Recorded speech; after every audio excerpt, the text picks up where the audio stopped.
Hello there. Welcome to the studios of Port Media here in Newburyport, Massachusetts. My name is Kevin Hunt. I'm the Veterans Service Officer for Newburyport, Amesbury, and Merrimack.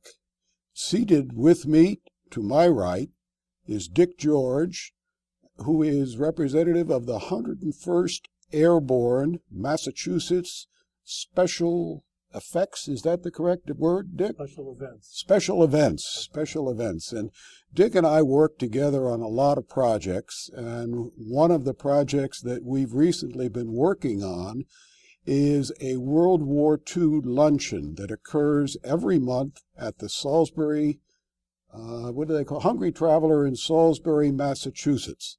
And at that time, we meet with World War II veterans, and we had an opportunity to meet a very special veteran at one of those luncheons, and we asked him if he could join us today.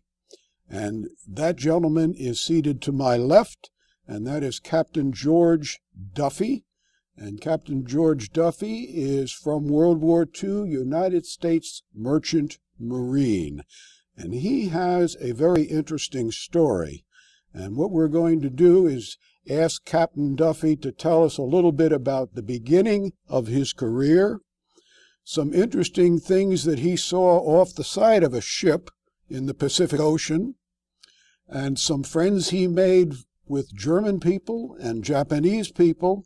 And then we have a real surprise ending for you. I think you'll get a kick out of how this all winds itself up. So I'm going to ask Dick if he might lead off with the first question for Captain Duffy. First of all, Captain, thank you very much for coming down from New Hampshire to be with us today and share this wonderful story. What I'd like to ask you is, how did you become involved in the maritime industry? Well, I went to Newburyport High School.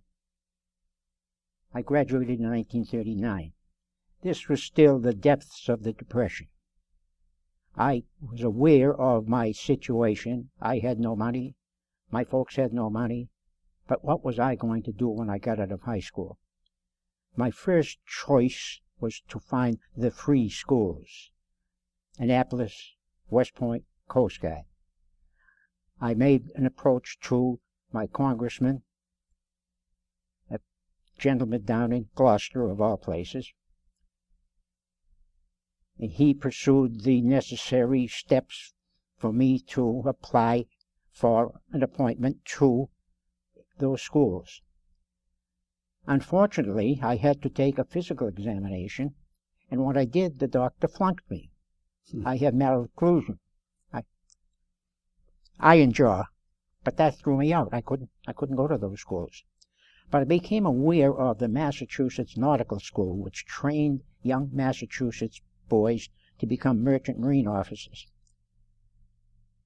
I applied to that school, took the examination. This is how they did it. They wanted not political people, they wanted smart people. So I took the examination, finished 10th out of 130 applicants, and now I became a cadet at the Massachusetts Nautical School. I needed $500. I found a family, or a friend of a family member, who loaned me the $500. And at my second year, the beginning of my second year, he loaned me $350. Just jumping ahead, I made one trip to sea in 1941-42. I came home with something close to $1,600, paid off my loan, bingo, just like that. And this man said he'd done this to other youngsters, other boys, and I was the only one in history that ever paid him back in full. Right away, bang. So I graduated, as I said, from the nautical school and took the examination, the Coast Guard examination, for an officer in the Merchant Marine. Passed the examination, went down to New York, found several shipping companies looking for young officers, and took a job with United States Lines Company, which was a big operation. Passenger ships in the North Atlantic, freight ships to Australia, freight ships in the North Atlantic. I had the luck of being placed on a brand new ship. She came from a shipyard in California. She went to the Philippines, to Australia and back to Boston and New York. Brand new ship. And I got the job as 8 to 12 watch officer in that ship. It was like playing for the Boston Patriots. I was on top of the world. 19 years old, and I was in charge of that ship from 8 in the morning until noon and 8 in the evening until midnight. And the captain let me stay out in the bridge. I ran the ship. They didn't have anyone like me on that ship. All the other crew members had worked their way up as officers. Nobody had done this out of a school ship. And I was a shining example, I'll tell you. I knew a lot of things that they didn't. So we went off on our first trip. And imagine this. Here I am, 19 years old, still wet behind the ears. And the ship was going where? Shanghai, Hong Kong, Manila, Sydney, Australia. What a trip. Again, I was on top of the world. So off we went, October 1941. At one point, I wrote back to my mother stating that it was going to be a dangerous trip. We were aware of a lot of things that were going on. And I said, well, oh yes, here's what happened. We went through Panama Canal, went up to Los Angeles, loaded mail for the Far East, package mail mostly, magazines, stuff like that. And one day, we were there for 2 or 3 days, and one day, a Navy car came up alongside on the dock, and 2 young fellows in civilian clothes got out and came up on board. They had their sea bags, and it was my watch. I greeted them, and we talked briefly, and I asked them where they thought they were going, and they said, we're going to Hawaii. And I said, this ship isn't going to Hawaii. This ship is going a great circle route up by Alaska and come down into the Philippines. Well, they said, we're going to Hawaii. So I told all the other officers, and everybody laughed about it. So we left the West Coast, and the captain then opened orders that he had from the Navy, and guess what? Hawaii. Huh. So we went to Hawaii. And when we came to the pilot station for the entrance to Hawaii, to Honolulu, the pilot boat came alongside with a pilot and a Navy officer, and they came up to the bridge and asked the captain what pier he was going to. And the captain, he was a Norwegian. The Navy sends me here, and now the Navy doesn't know what to do when I'm here. So here we are. In Honolulu, nobody knows we're supposed to be there. So these guys sent us up to anchor off of the entrance to Pearl Harbor. And we laid there, and the captain every day went ashore. We laid there for about a week. And another ship anchored with us, and another ship anchored with us, and another ship anchored with us. So there were 5 of us laying at anchor. And then one day the captain came back from his visit ashore with the Navy and said, we're sailing at 1 o'clock. And these 2 boys who came aboard, one was a signal officer, a signalman, and the other was a radio man. And each of these other ships had the same people on board.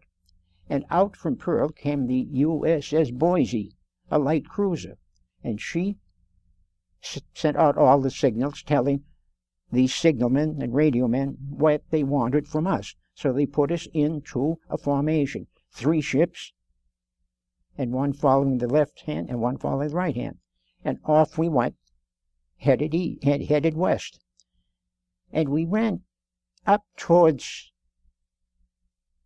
Midway, then down towards Wake, and then through the San Bernardino Strait to get to Manila. And this was not the way ships ordinarily did this.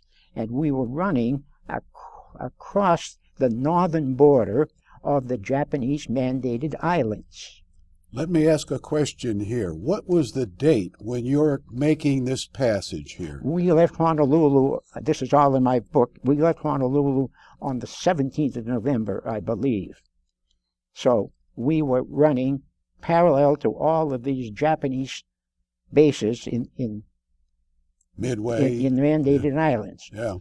As we got over towards, let's say halfway, better than halfway, across the date line, Thanksgiving Day, we celebrated, and now something came up on this, I don't know why it happened, But we were 2 hours different in our time than the Boise was, because I've read the Boise's logbook for this whole trip. So we were 2 hours different. So this particular night, it was the 25th or 26th of November, I was on watch, in my 8 to 12 watch, and the cruiser was on my port bow up towards the fellow in front of me. And suddenly, about 8:30, he dropped back alongside of us and cut across our wake and disappeared in the darkness. So I called the captain right away, and in a short time there was some searchlights flashing off on the horizon. I never saw another thing that night. Nothing. We stayed in our positions. I never saw the Boise. And in the morning, nobody could tell me anything, what had happened. That afternoon, about 3 o'clock in the afternoon, a Japanese cruiser came up over the horizon and came towards us. And according to the Boise's logbook and one of her officers, both ships unmasked their batteries. But then better heads prevailed and they broke off. Now, on board the Boise was a passenger, a secret code officer, something like that, who was being assigned to the Philippines. And he recognized this danger. We didn't know what was happening, but he recognized it. And he told the captain of the Boise to break radio silence and report the presence of these 2 Japanese cruisers. He wouldn't. The flying officer, they had two float planes on board the Boise. The commander of that little wing division, whatever you want to call it, he said, when we go between Rota and Guam, I will fly to Guam and will report this. The captain refused. So, we get on the 4th of December, Eastern Time, we arrived in Manila. On the 8th in the morning at 3 o'clock, a Navy officer came aboard and told us to turn out all our lights, that Pearl Harbor had been bombed. Now, this was the 8th out there. It was the 7th in Pearl Harbor. It was the 8th out there. Nothing happened that day, although there were some bombings near Manila. I know that. Clark Field was bombed that morning, but we never knew it. The next day, the 9th, at noontime, about 57 Japanese bombers came in over the city and out over the Manila Bay, where there were a number of ships anchored who had come in for safekeeping, and dropped some bombs and sank one ship and damaged another, and then went over to the Cavite Naval Base and destroyed it. Absolutely destroyed it. Blew up one submarine and some other vessels that were in there. We saw all of this, the column of smoke and so forth. That was the 9th. On the 10th, the Navy said, get out of here, run. No escort, no nothing. So we ran. And we arrived in Sydney on Christmas Day with the story that I'm telling you. Unbelievable to some people. So now let's jump a long time, 3 years ahead. After the war, I was aware that a reporter from the New York Times and a photographer had been aboard this ship, my ship called American Leader, doing a story for the New York Times Sunday magazine. I tried to find that when I got home, and I did. And I found the reporter, got his story.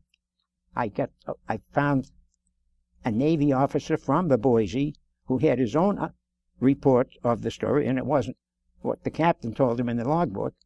So all of this thing washed out. What was happening? Why were we treated this way? Were we pigeons to the hawk? Were we set out as a bait? A bait. These 6 ships were sent out on that route for a purpose. Draw the Japanese. And they didn't take the bait. They just looked at us. But I've written that story time after time, and reject. But it's in my book. Well, it is in your book, and the book that you're mentioning is Ambushed Under the Southern Cross, and that is by Captain George W. Duffy. Another thing that you mentioned in the book, Captain, was going through the Panama Canal. Wasn't that the first time you began to become aware of the military presence that was operating around you? Previously, you had operated up and down the East Coast. There hadn't been any awareness of increased military. No, Pearl Harbor, I mean, the Panama Canal was heavily guarded in mine. There were groups. We had a group of soldiers come aboard to watch us going through the canal. They were suspicious even of an American ship, that we might be going to blow up the locks or something like that. Oh, yeah.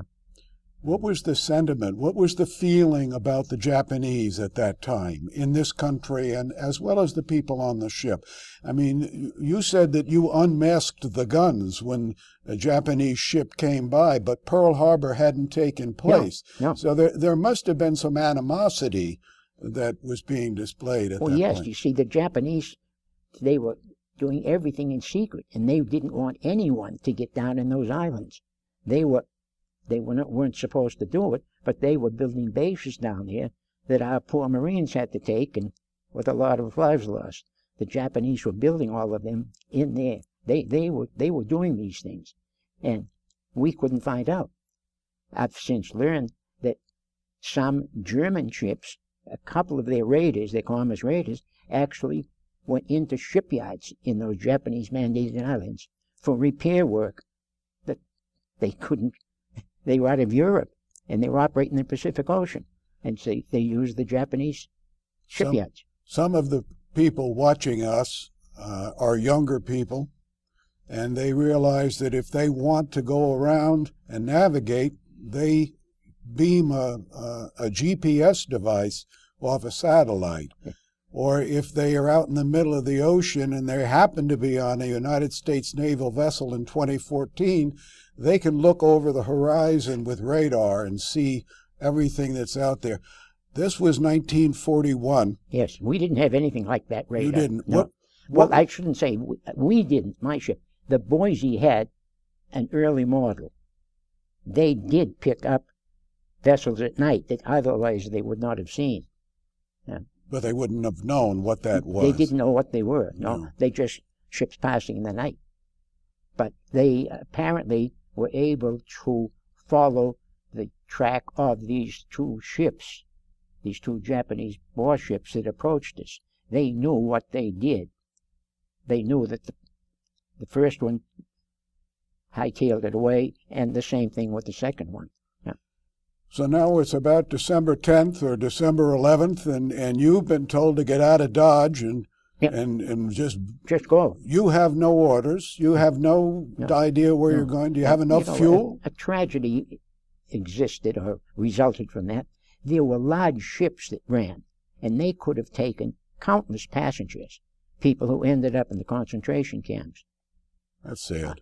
One of these days, after the war had started, a couple of us were out shopping or sending telegrams home or something like that, and I remember us going into a bookstore with a young American girl waiting on a tray. And I tried to talk to her, and she wouldn't talk to me, but, I was a sailor. But whatever happened to her? So you could have taken people on the ship. There were many empty vessels that sailed out. They were running just like that. Wow. Yeah, there was this convoy had a passenger ship in it, the 5 ships. One of them was a passenger ship, and they could have put a lot of people in her. In fact, something like 60 of her crew didn't get away, and she sailed and left them ashore, and they ended up in the camps. Wow. Yeah. So now you're out at sea. You have no orders. What happens now? Well, lucky we had charts. Well, she had made some trips before, and so they had some charts, and we made after. It was a nice trip down, once we felt we were clear of the Japanese. And we went inside the Great Barrier Reef, all the way down the Australian coast, and stopped into several ports asking if there were any orders for us. Nobody knew we were coming, so we just kept going till we got to Sydney. So you're in Australia? Yeah. And you're under the Southern Cross at that point? Oh, yes, that's where we were, yes. Yeah. Yes. So, we have to jump ahead here. We spent somewhat over a month in Australian waters. We went to New Caledonia, we went to Newcastle. We were loading cargo for home. We loaded nickel ore, wool, mutton, and we filled up the ship with cargo and ran for home. But we ran well to the south. We went down through the islands, through New Zealand, south and north, and then ran across the Pacific, just eastward, just keeping away from the Japanese, and then angled up to Panama, then through up the East Coast with ships being sunk, and into Boston. That was around the 8th of March, something like that, of 1942. So we discharged our cargo in Boston and New York, and then we spent a protracted length of time in a shipyard. They had to convert us for some wartime protection. So we had 4 machine guns placed on board, a single old World War I 4-inch cannon on the stern, and they put a 9-man naval armed guard on board, an ensign and 8 sailors. And we had 12 passengers, and we took off for the Persian Gulf. And that was a long trip. We went down the East Coast. The first night we went into the Delaware River. The second night we went into Chesapeake Bay. Then we ran down inside of the 60-foot curve down the coast. And other ships, we were all blacked out. But I saw a ship one night, and she was silhouetted against the Florida coastline. He never saw me because I saw him, but he never knew you passed. And then we passed, we went around Key West and went to the western tip of Cuba, and then ran over into Port of Spain, Trinidad. And we bunkered. We took on oil there, and then took off on another long voyage to Cape Town, and saw nothing. We never saw a ship the entire voyage. Just plodded along. Well, we could do 14 knots, but so then from Cape Town, this was interesting. They sent us into the Indian Ocean instead of going north between Africa and Madagascar. They sent us outside into the Indian Ocean up to the Persian Gulf. And in June and July of '42, the Japanese hit a number of submarines in there and sank about 20 ships in that Madagascar in that channel. So somebody was smart and sent us outside. By sending you out around Madagascar, outside in Indian Ocean. They limited, you weren't in a narrow channel. So then we spent the summer in the Persian Gulf area. Our Russian cargo consisted of 9 twin-engine bombers and all of their spare parts and engines, plus an immense amount of barbed wire, army boots, all that sort of thing. And then we went over to India. The balance of our cargo was steel ingots for the British. They were going to use them for some manufacturing purposes in India. And we did load a small amount of cargo in the Persian Gulf. One item was 10 tons of opium. Our next port was Colombo, in what is now Sri Lanka, and there we topped off. We filled the ship with rubber, bales of rubber, 2,500 bales of rubber. Filled that ship up. Also, we had special tanks to carry cargo, so liquid latex in those tanks, so a very valuable cargo. And towards the end of August, they sent us off, so we ran across the Indian Ocean, no protection, no convoy, no nothing. Nothing. And where were you destined? Huh? Where were you going at that point? Cape Town. Cape Town. So going back to Cape Town, and now we thought, well, we've made it. We'll get into a convoy, and they said, no, you're going to have to run it alone.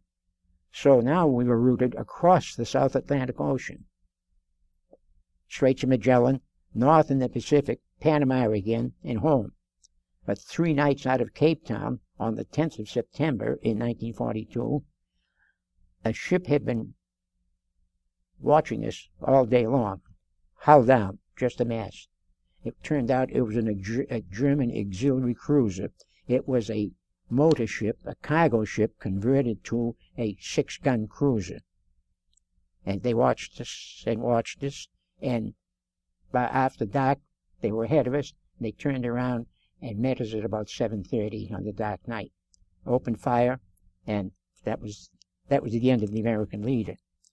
They demolished us. Can I just make a point there? It might be interesting for our listeners to understand what this ship represented. They were called raiders, Yes. but you quickly mentioned that this was a disguised Well, the Germans ship. called them auxiliary cruisers. They were called raiders. That's about it, commerce raiders. Yeah. Now, but they were essentially good, fast German cargo ships. They had 9 of them, and they sank something close to 140 ships, those 9 ships. But when you would see this ship, you wouldn't know that this was a German warship. Occasionally, targets saw them and never knew what they were until the guns opened up. So now this fellow's come 7:30 at night. Yeah. He's come and he's fired a bow shot. He opened fire and just demolished us. And one big problem is that we were a motor ship and we had an emergency generator mounted on the top deck of their ship with a tank of oil, kerosene, to fuel it, diesel. And they hit that and set that on fire, and that liquid oil on fire came down into the deck house. And made it difficult for us to get out of the cabins. But I did. I had turned in. At this point, I had turned in because I was going watch at midnight. My watch was shifted now on this trip. I was midnight to 4, noon to 4. So I would turn in something like 8 o'clock and get 3.5 hours sleep. So I turned in 7:30, 8 o'clock. And the attack actually occurred just about 8 o'clock. And I had climbed into my bunk. And bam, bam, bam. So it was a pretty hairy existence for a while there. So at this point, you've managed to get up on the deck. Yes, well, I got out of my room, and curiously after, I put on my jacket, and when later on, I looked at it, and I had a nice big hole in here. It was hanging up, but that came through my room. Yeah, so it missed me and took my jacket out of commission. Good thing you weren't wearing it. And I got outside the room, and there was a fellow laying there who was badly wounded, blood every place. And I dragged him back out to a platform on the after end of the house and told some sailors who were down there to get him to either side of the ship, to drop a lifeboat down and would pick him up. But unknown to me, the lifeboats have been shot away. Wow. Yep. So what do you think is going on at this point? What is your opinion of things? Do you feel the ship is saved, or you're going to have to abandon it? Or? Well, my first reaction was, once I got outside and got away from this burning oil, was to get up on the foredeck and see what the captain and the chief mate were doing. And I was going to climb up, but the ship was beginning to sink because they put a torpedo into us, and she was beginning to sink, and I could feel it. So I said, well, I'm not going up there, and I would have had to go up a ladder that way. So there were 3 life rafts mounted on the deck. So I unlashed this one, but it didn't fall because the ship was leaning and it was kicked in the framework. So I ducked down, and I was using my flashlight there, and something just told me stop, and I just got out of there and ducked down, and bam, bam, bam, bam, bam. The Germans saw me, and they used their 20mm machine guns to try to catch me, but I just outfoxed them. Thank God. But it was like 4th of July, I'll tell you. I can imagine. So then I went forward to where there was another life raft, and I tried to get that one down in the same situation. But I finally found a piece of wood or something on deck. The crew had been working there for some reason during the day. So I went up and I wailed away, and it did fall down. And it was held to the ship by a paint or a line up to the bow. So I went up to the bow, straddled the bow, got a hold, and swung down. In the meantime, I got my tin helmet on, and so I'm going down over the ship. And finally, I hit the ship a couple of times, and I said, I've got to quit this. So when I thought I was vertical, I just let go, and I went down, and I think I went down about 20 feet with it. But anyway, I popped up, and now some of the crew were coming down because there were ropes. So they came down. I yelled, don't let it go till I get there. So I got on the raft, and eventually another torpedo came in, and the ship was really flaming. And as the hull was rising, it was creating a sail, and the wind was pinning us against the side of the ship. So we scratched and got around, and then the ship just distanced, and we just watched it burning. And we picked up a few fellows swimming. They had jumped off the ship, and one fellow, somebody says, this fellow called help, and somebody says, "Who are you?" And he says, "Joe Pogo," something like that. He says, "Okay, you can come aboard." You know, things like that to stick with. And you remember that too. Yeah. And the final, let's say, situation right here was we were riding on a swell, and all of a sudden we had 23 people on this raft that was licensed to carry 18. There were 23 of us. And one of the fellows says, "There's a ship." And gee, there was a ship coming towards us, and they had put a light over the side, and we could see some people climbing up. So I said, "Boy, they must be others from the ship." And I had a flashlight with me. So I took the flashlight and wigwagged it.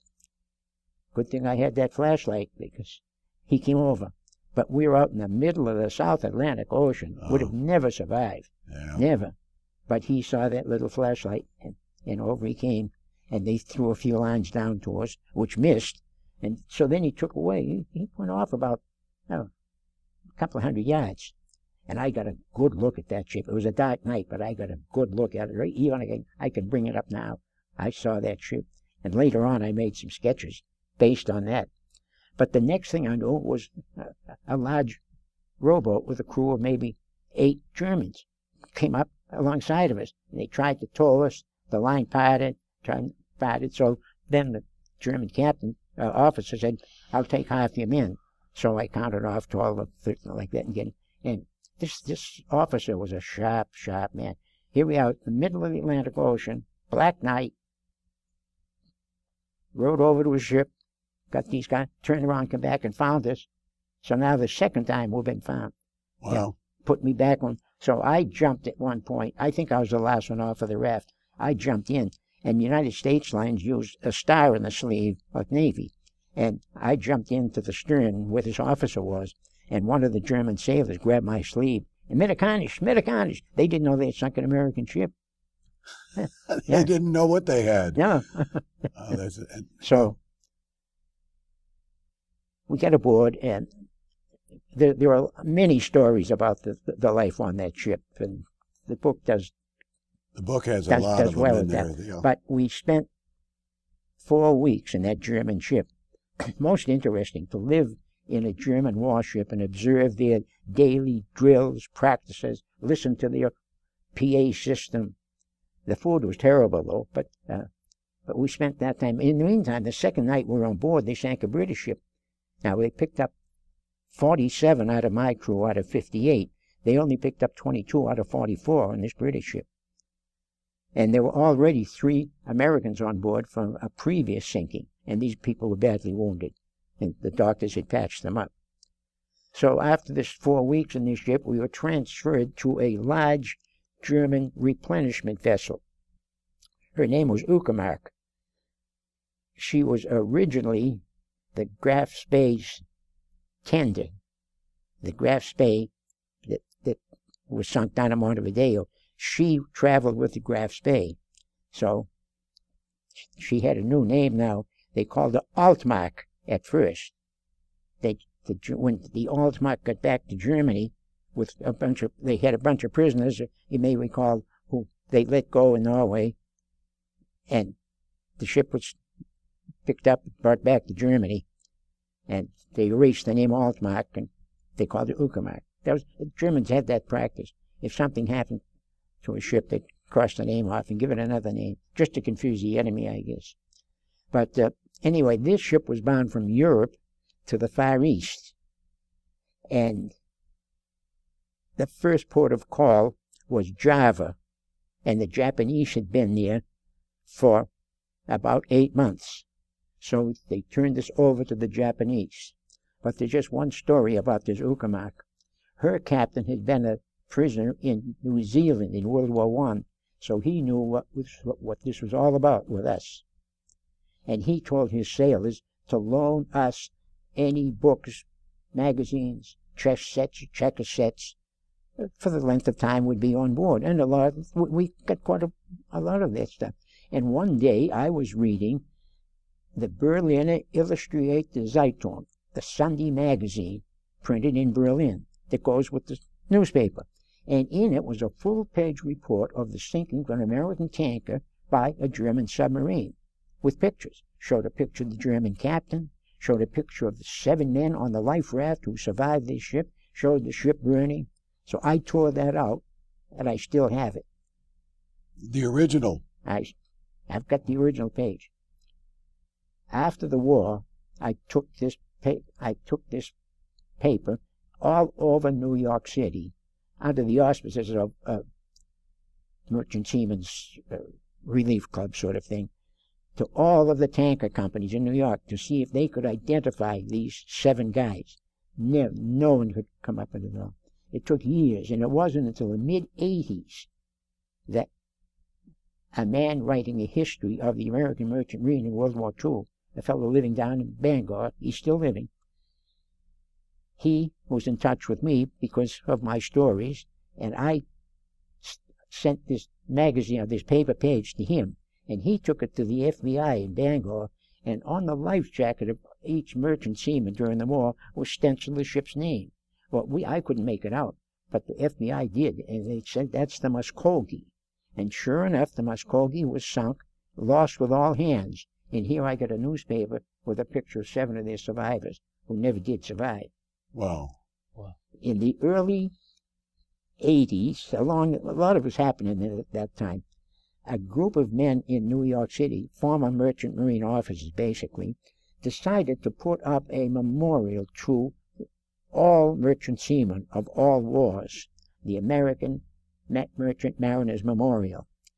And they used this picture of the 7 men as the, let's say, example of the type of monument that they wanted to put up. Not the guy like this or this. Here are 7 guys looking at the German raider, some of them in anger, some of them in fear, some of them, one of them was yelling.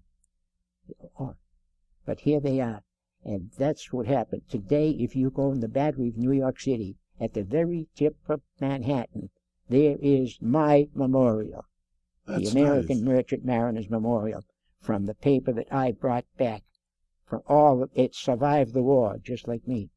During the time that you were on this German warship, you were not in a prison cell.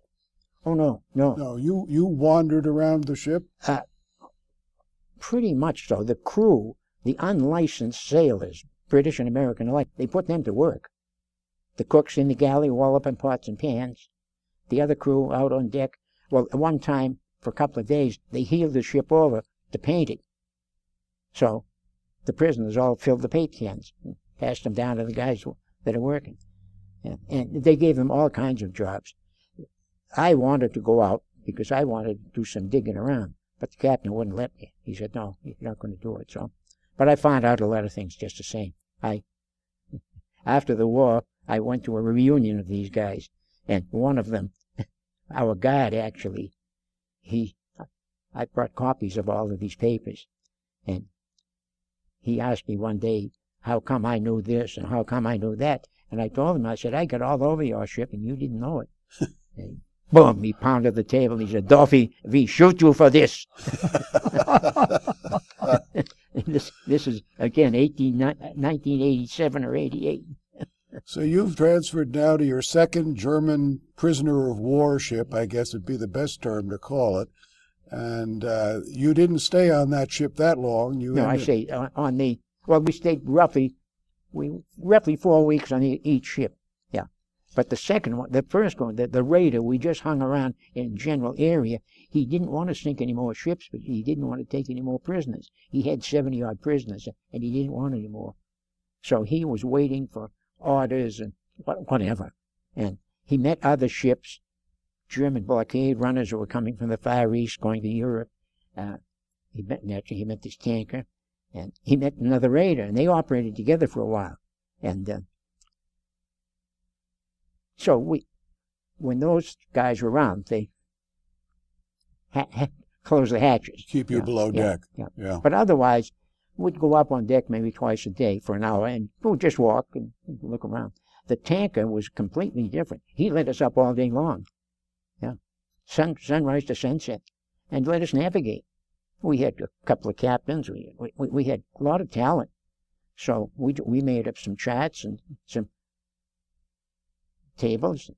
And, we'd measure the shadow. When we saw them come up with their sextant, we'd measure the shadow of a stick and get a triangle, know what the angle was of the sun, and then put our declination tables in here, and we'd work out a latitude. And we'd get a longitude by figuring the time on the German radio, one noon time to another noon time, what time it was actually on the ship. So we were getting that. So they weren't telling you where you were, but you knew right where you were. And the captain knew we were doing this, the German captain, because he'd take my captain up for a shot of schnapps every afternoon. And the first word was, "Captain, how many miles did we go yesterday?" It was that sort of a camaraderie. A really. Camaraderie, And, yeah. And they were saddened, really, those fellows. They knew what was going to happen to some of us. And of the 47 people who were turned over to the Japanese, 19 died as Japanese prisoners. So let's go into that a little bit. You get turned over to the Japanese. Your first Japanese prison camp where was that? Where was it? Where was your first Japanese prison? The first camp was right on the docks at the city of what is now Jakarta, which is a big port today, a big container ship port. Then it was still a large port for those days, and big piers, big go-downs. There was a lot of sea, even in those days, tobacco, rubber, pepper, all kinds of things coming out of the old East Indies. So there was a big trade. And so we were right in sight of the docks.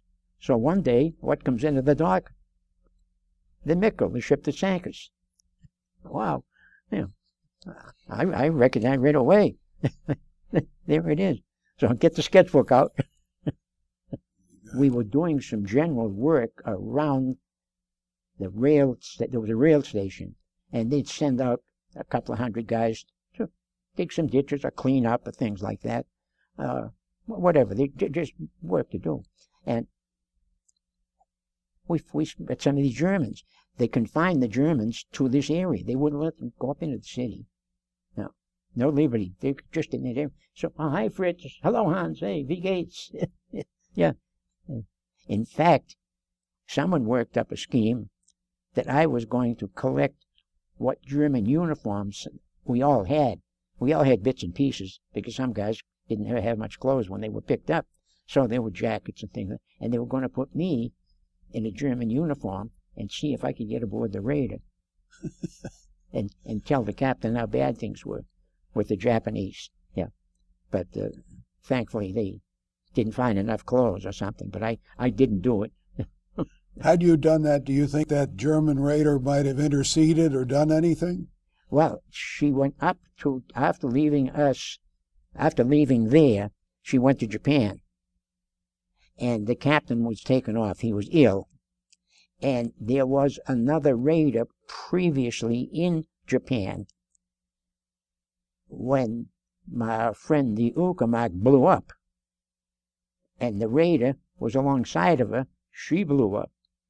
So now they've got a lot of spare German sailors around. So they put them on the Mikko. And the captain of this raider went on the Mikko. And my captain was not, he was ill, and he didn't do anything for the rest of the war. He was an older man anyway. So, but that's what happened with him and these people. Now, there's one fellow that I'm going to tell you about who had a rather checkered career with these people. His name was Conrad Hoppe, H-O-P-P-E. Conrad was the flying officer in this raider, Mikko. They carried 2 float planes, which they'd use a cargo boom and drop in the water, and they'd taxi and take off, looking for targets. The German Luftwaffe would not allow anyone to fly a German airplane unless they were a Luftwaffe pilot. So they carried a sergeant, a Luftwaffe sergeant, was carried on this raider. He flew the plane. Imagine that. That's... Yeah. So, but Conrad was the commander of the plane. He was the rear seater. But he wasn't a Luftwaffe pilot. He what? Was he a Luftwaffe pilot? No. Only the sergeant could fly the plane. He was a deck officer. As I say, he was pretty much the third in command. He stood bridge watchers and all that thing. Now, when they got to Japan, and the other ship, 2 ships blew up, Conrad was taken off of the Mickle because the new captain from the raider that blew up was going to the Mickle, and he had his own people from his own ship. So Conrad now is in Japan and out of a job. So the German Navy put him on board a Japanese carrier to observe operations, because the Germans had a carrier in construction, and they wanted to see how the Japanese handled this thing. So he spent a couple of weeks in their carrier. Then they sent him down to Penang on the Malayan Peninsula, which was a Japanese submarine base, and was now also going to be utilized by German U-boats coming around Africa to operate in the Indian Ocean. So now Conrad was the senior officer. He was in charge of that little base for taking care of any German submarines that came in. Eventually, this German submarine was ordered to return to Germany. They were only out a day or two when her first officer came down with appendicitis. So the captain turned around and went back to Penang. Now, the Admiralty says to Conrad, you take it out. So Conrad went aboard this U-boat now. He's changing hats again. So he headed home to Germany. And somewheres in the mid-Indian Ocean, they met up with a German supply tanker, just like the Yucatan. This was called the Charlotte Schliemann. So they met up with her and another submarine, two submarines, and they were fueling when in comes the Royal Navy. They, of course, cracked the code. So they sank the Charlotte Schliemann. And her survivors pretty much were put on board Conrad's U-boat and back to Penang. So now when he gets back to Penang, things changed again, and they put Conrad back on shore, except they sent him to Java. So he was at Jakarta as the lone German Navy officer representing Hitler's Navy there. And there was really nothing going on, but he had an ideal life. Oh, he had a Javanese girlfriend.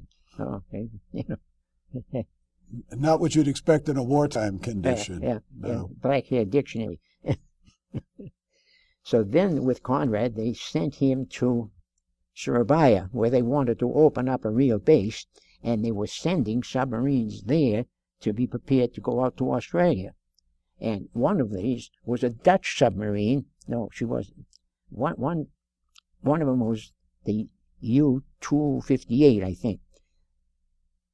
This is the boat that Conrad had been on, came back to Java.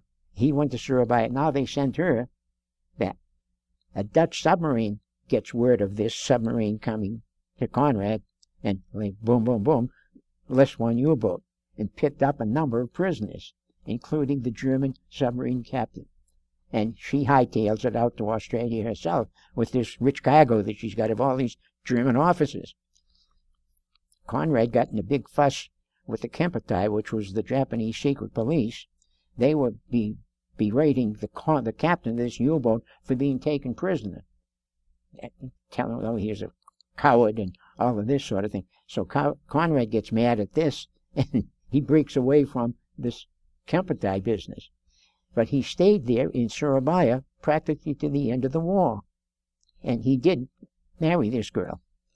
Let me get to a certain thing. I had mentioned at the beginning we had kind of a surprise coming. And okay. You mentioned the name of this individual. How did this what happened here? I had a good friend from the training ship, the Nantucket, who would visit me fairly often. And this now is up into the mid-'80s. And he had relatives in West Newbury, Massachusetts, right next to Newburyport. And he would visit them. And one day he was visiting his folks, and he stopped to see me, and he showed me a letter from this Conrad Hoppy. He had been corresponding with Conrad. somehow or other he had gotten his address and telephone number, and he would. So you found this in West Newbury? Yeah, this came out of West Newbury. See, and this fella, his name was Bill Wallace. He had been on a ship sunk by the Mickle, but his lifeboat wasn't captured. When he was a cadet, we called him Cozy. So he continued to sail during the war, and after the war, decided to find the captain of this ship that sank his ship down there, and he came up with Conrad Hoppy. So people had told Conrad about me, and he had read about me in some books that had been published about the Merchant Marine in World War II. So he thought he would like to get in touch with me, and he tried some other people, and one man in particular, Conrad, sent him photos of a reunion of all of these people. And this Bill Wallace, he sent these to me, and I sent them back. I said, I'm not interested. They turned me over to the Japanese, and that was very unfair. I held that against the Germans all right up to this point. I really held it against them. But in one letter from Conrad to Bill Wallace, Conrad said, give my regards to George Duffy. And I said, gee, Bill, he knows me, and I think this is maybe my time to forget about... Bury the hatchet. And strangely, my wife and I, at this point, had a trip planned to Belgium. This relates to a Belgian lady and her daughter who had been in a prison camp on Java. I didn't know them, but I met them at some place. I met them. And this daughter and the mother, well, the daughter was now married and lived in Belgium, and she said any time that we were traveling, we could have her house.